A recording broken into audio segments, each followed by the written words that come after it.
প্রিয় শিক্ষার্থীবৃন্দ, সবাই কেমন আছো? আশা করি সবাই ভালো আছো।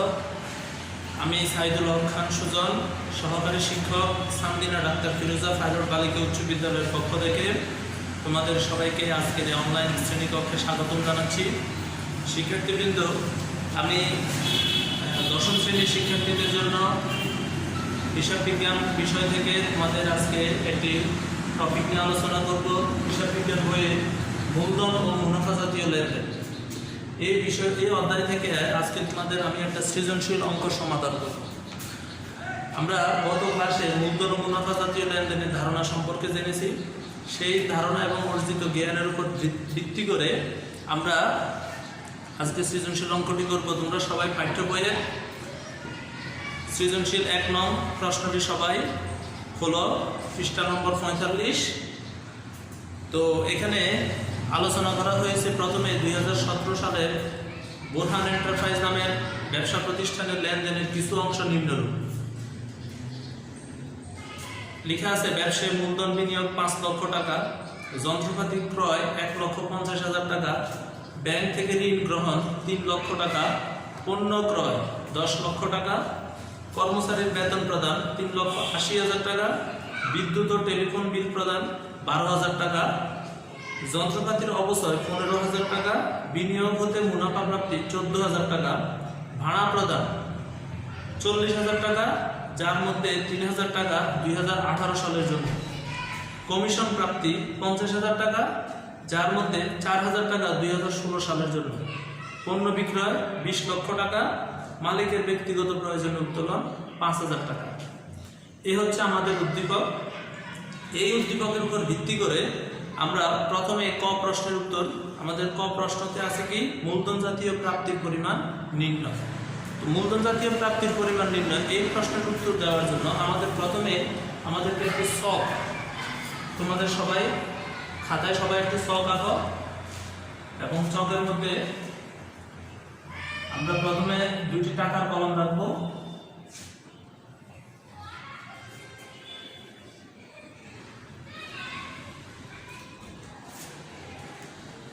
এখন আমরা উপরে শিরোনাম দেব 1 নং সৃজনশীল ক প্রশ্ন,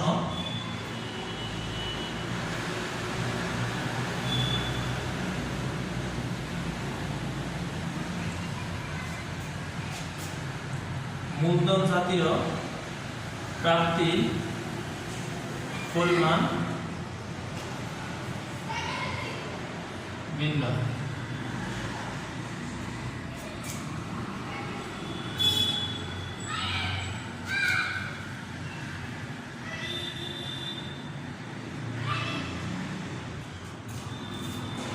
এভাবে সবাই একটি ছক এঁকে ফেল। এখন আমরা মূলধন জাতীয় প্রাপ্তি কোনগুলো আমরা জানি। যে সকল প্রাপ্তি আমাদের ব্যবসা প্রতিষ্ঠানে অনিয়মিত সংগঠিত হয় এবং যে সকল লেনদেন টাকার অঙ্ক বড় এবং যে সকল প্রাপ্তি থেকে আমরা দীর্ঘমেয়াদী সুবিধা ভোগ করি, এ সকল লেনদেনকে বলা হয় মূলধন জাতীয় প্রাপ্তি। তো শিক্ষার্থীবৃন্দ, মূলধন জাতীয় প্রাপ্তি সচরাচর আমাদের প্রতিষ্ঠানে কিছু সুনির্দিষ্ট আইটেম হয়ে থাকে। যেমন 1 নম্বর হচ্ছে মালিক যখন ব্যবসায় মূলধন বিনিয়োগ করে তখন এই বিনিয়োগকৃত মূলধনটা আমরা ব্যবসায় মূলধন জাতীয় প্রাপ্তি হিসেবে গণ্য করব। কারণ মালিক আমাদের ব্যবসায় সবসময় মূলধন সরবরাহ করে না, ব্যবসার শুরুতে সে ব্যবসায় মূলধন সরবরাহ করে। তারপর দ্বিতীয়ত হচ্ছে ব্যবসায়ের প্রয়োজনে ব্যাংক অথবা অন্য যে কোনো আর্থিক প্রতিষ্ঠান থেকে ঋণ গ্রহণ করা হলে সেটাও মূলধন জাতীয় প্রাপ্তি হিসেবে গণ্য হবে। তৃতীয়ত যে কোনো স্থায়ী সম্পদ, প্রতিষ্ঠান যখন কোনো স্থায়ী সম্পদ পুরনো হয়ে যায় বা অকেজো হয়ে যায় তখন সেটা বিক্রি করে দেয়, এই জাতীয় সম্পদ বিক্রয়জনিত লেনদেনগুলোকে বলা হবে মূলধন জাতীয় প্রাপ্তি। এই 3টা বিষয় এখন আমরা দেখব আমাদের উদ্দীপকে আছে কিনা। প্রথমে আমরা দেখতে পাচ্ছি ব্যবসায় মূলধন বিনিয়োগ 5 লক্ষ টাকা, এটা আমাদের এক ধরনের মূলধন জাতীয় প্রাপ্তি। তাহলে আমরা এখন লিখব ব্যবসায় মূলধন বিনিয়োগ।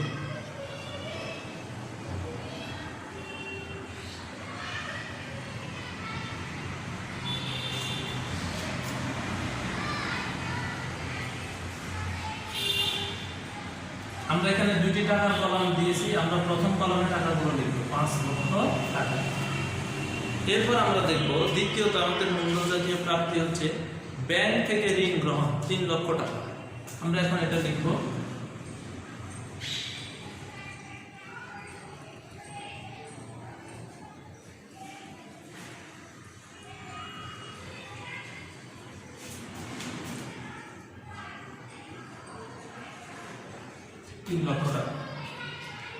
এরপর আমরা দেখতে পাচ্ছি আমাদের এই উদ্দীপকে আর কোনো মূলধন জাতীয় প্রাপ্তি নেই, সুতরাং আমরা এখন এগুলো যোগ করে দিই। 5 লক্ষ টাকা যোগ 3 লক্ষ টাকা যোগফল হচ্ছে মোট 8 লক্ষ টাকা। এই যোগফলটা আমরা দ্বিতীয় কলামে লিখে এটার নিচে সমাপ্তি রেখা টেনে দেব এবং বিবরণের ঘরে আমরা এখানে লিখব মোট। তারপর হিসেবের ঘরটা আমরা এই দিকটি বন্ধ করি। তাহলে শিক্ষার্থীবৃন্দ তোমরা দেখতে পাচ্ছ আমাদের সৃজনশীল প্রশ্নের ক অংশের সমাধান হয়ে গেল। তোমরা সবাই লেখা শেষ হলে আমরা তারপর দ্বিতীয় অংশটি সমাধান করব। তো শিক্ষার্থীবৃন্দ আমরা এখন ক প্রশ্ন আমরা মুছে ফেলছি। এখন আমরা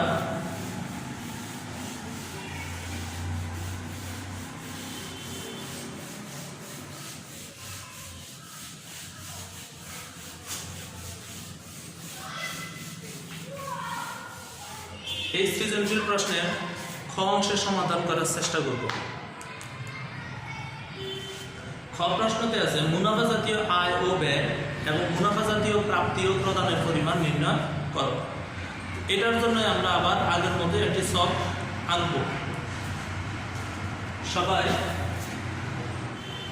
আগের মতো করে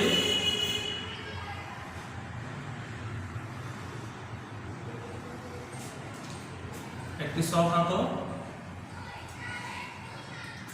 এবং প্রশ্নের সাথে মিল রেখে আমরা আমাদের এই সকের উপরে শিরোনাম দেব মুনাফা জাতীয় আয় ও ব্যয়। প্রথমে আমরা লিখব মুনাফা জাতীয়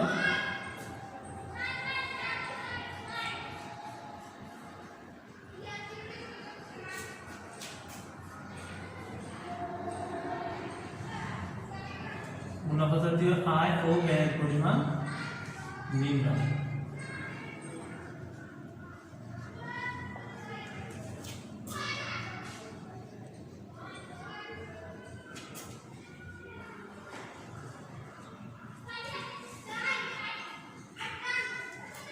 তারপর আমরা বিবরণের পরে এখানে শিরোনাম দেব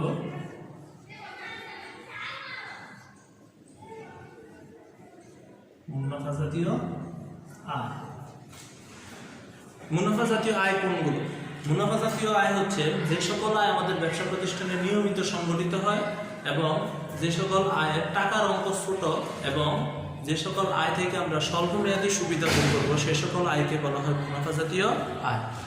এই বৈশিষ্ট্যের উপর ভিত্তি করে আমরা এখন দেখব আমাদের এই উদ্দীপক থেকে আমাদের মুনাফা জাতীয় আয় কোনগুলো।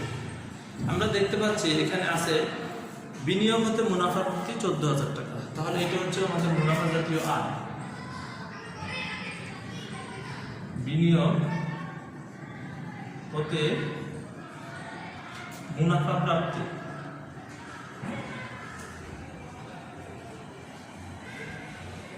আমরা এটা প্রথম কলামে লিখব 14,000 টাকা।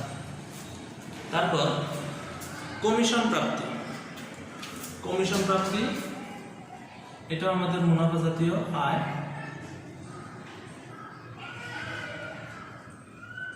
কিন্তু এখানে কিছুটা শর্ত আছে। কি শর্ত? মুনাফা জাতীয় কমিশন প্রাপ্তি প্রশ্নে উল্লেখ আছে 50,000 টাকা, কিন্তু বন্ধনীর ভিতরে এখানে আছে যার মধ্যে 4,000 টাকা 2016 সালের জন্য। শিক্ষার্থী কিন্তু লক্ষ্য করো আমরা যে অঙ্কটা করছি এই অঙ্কটা হচ্ছে 2017 সালে। তাহলে 17 সালে আমরা যখন অঙ্ক করতেছি তখন ওই 17 সালে আমরা 50,000 টাকা কমিশন পেলাম। আবার এখানে সাইড নোট বলা আছে 4,000 টাকা 2016 সালের জন্য। তাহলে আমরা এই 4,000 টাকা যেটা 16 সালে 4,000 টাকা এটা আমাদের 17 সালের আয় হিসেবে গণ্য হবে না। তাহলে আমরা এখন 17 সালের আয় হিসেবে আমরা দেখাবো 50,000 বিয়োগ 4,000 টাকা। তাহলে আর থাকবে হচ্ছে 46,000 টাকা। এরপর আমরা লক্ষ্য করব আরেকটি আমাদের মুনাফা জাতীয় আয় আছে, সেটা হচ্ছে পণ্য বিক্রয়। কারণ পণ্য বিক্রয় এটাও আমাদের একটি প্রতিষ্ঠানের নিয়মিত আয় এবং এখান থেকে আমরা স্বল্প মেয়াদী সুবিধা ভোগ করি 20 লক্ষ টাকা।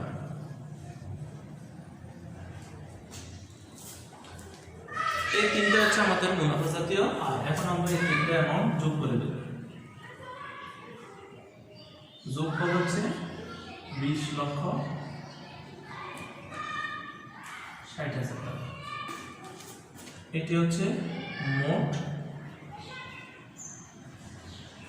মুনাফা জাতীয় আয়। এরপর আমরা এবার দেখব মুনাফা জাতীয় ব্যয়।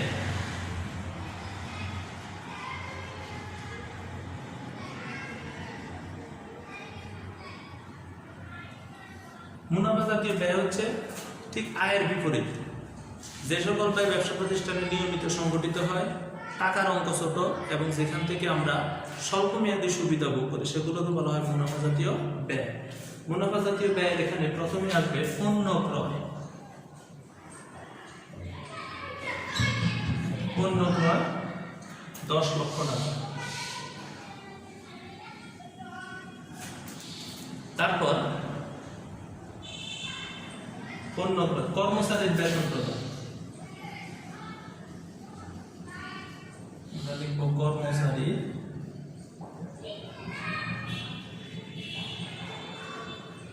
কর্মচারীর বেতন প্রদান অ্যামাউন্ট হচ্ছে 3,80,000 টাকা। এরপর হচ্ছে বিদ্যুৎ ও টেলিফোন বিল প্রদান।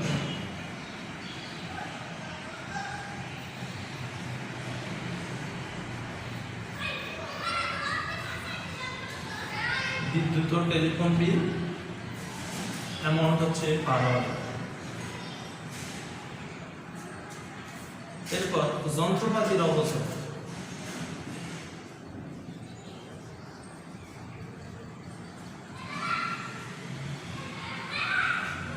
যন্ত্রপাতির অবসর 15,000 টাকা। আমাদের এখানে ধর আমরা আরেকটু বড় করে নিই, 15,000 টাকা। তারপর ভাড়া প্রদান, এটাও আমাদের মুনাফা জাতীয় ব্যয়।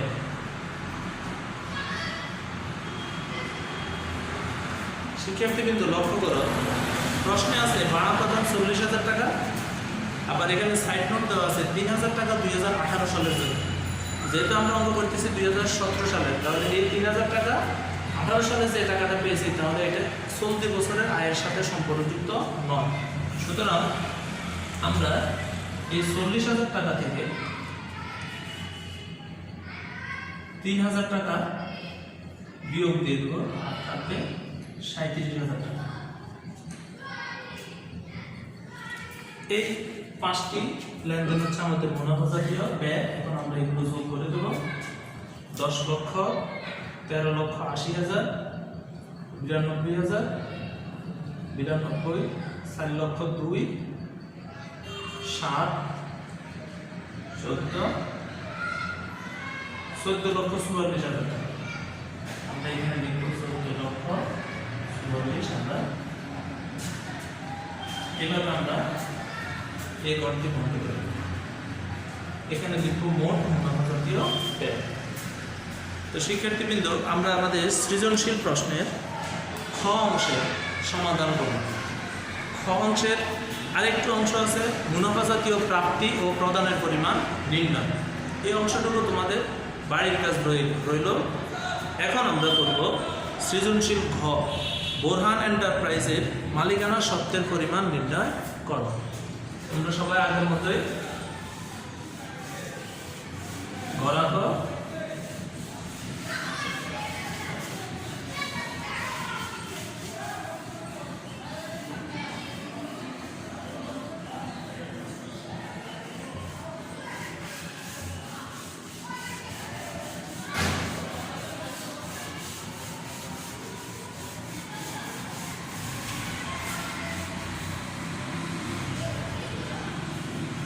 মালিকানা সত্ত্বের পরিমাণ নির্ণয়, তখন আমাদের উপরে আমরা শিরোনাম দেব মালিক বোরহান এন্টারপ্রাইজের মালিকানা সত্ত্বের পরিমাণ নির্ণয়। আমরা প্রথমে শিরোনাম দেব মালিকানা সত্ত্বের পরিমাণ নির্ণয়। তারপর মালিকানা সত্ত্বের পরিমাণ নির্ণয়ের একটি সূত্র আছে। তো আমরা প্রথমে এটা লিখবো, সূত্রটা লিখবো যে আমরা জানি মালিকানা সত্ত্ব সমান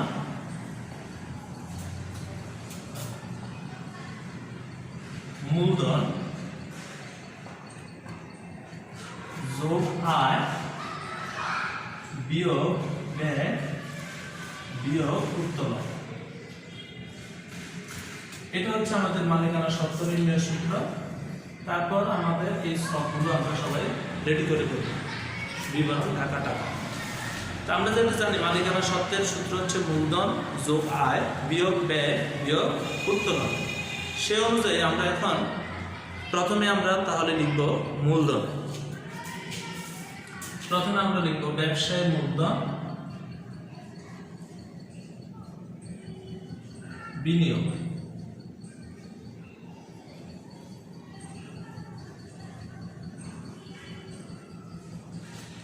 আমরা লক্ষ্য করছি মালিক ব্যবসায় মূলধন বিনিয়োগ করেছে 5 লক্ষ টাকা। আমরা এখানে লিখব 5 লক্ষ টাকা।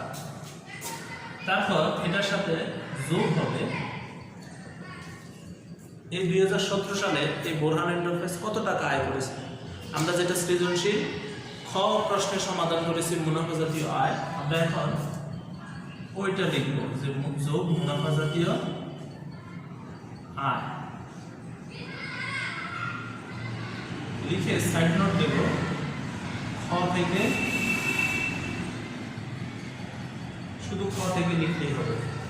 আমরা খতে মুনাফা জাতীয় আয় বের করেছিলাম 20,46,000 টাকা।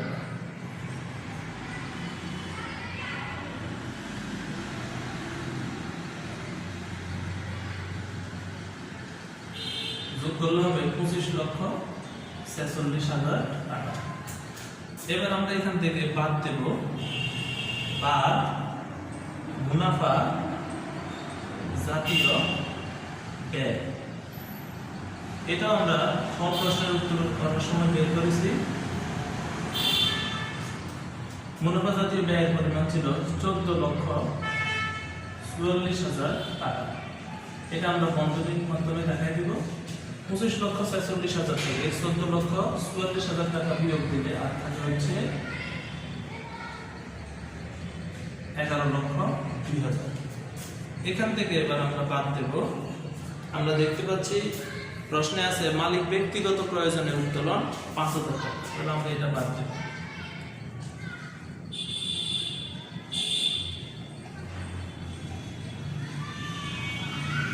মালিকের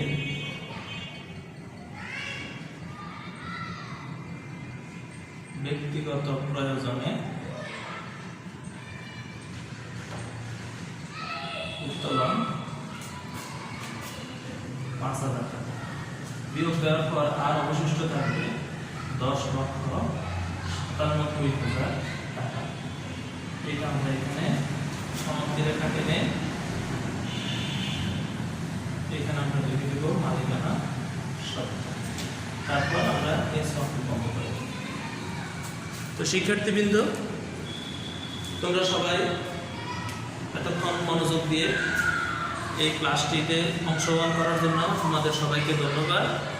আমরা পরবর্তী ক্লাসে এই মূলধন ও মুনাফা জাতীয় লেনদেন থেকে আরেকটি সৃজনশীল প্রশ্ন নিয়ে আমরা আলোচনা করব, যাতে আমরা পরীক্ষায় সবাই যাতে সুন্দরভাবে প্রশ্নগুলোর উত্তর আমরা দিয়ে আসতে পারি। তো এ পর্যন্ত আজকের ক্লাস এ পর্যন্ত। সবাই ভালো থাকো, সবাই দীর্ঘায়ু ও সুস্থতা কামনা করে আজকের ক্লাস এখানে সমাপ্তি ঘোষণা করছি। আল্লাহ হাফেজ।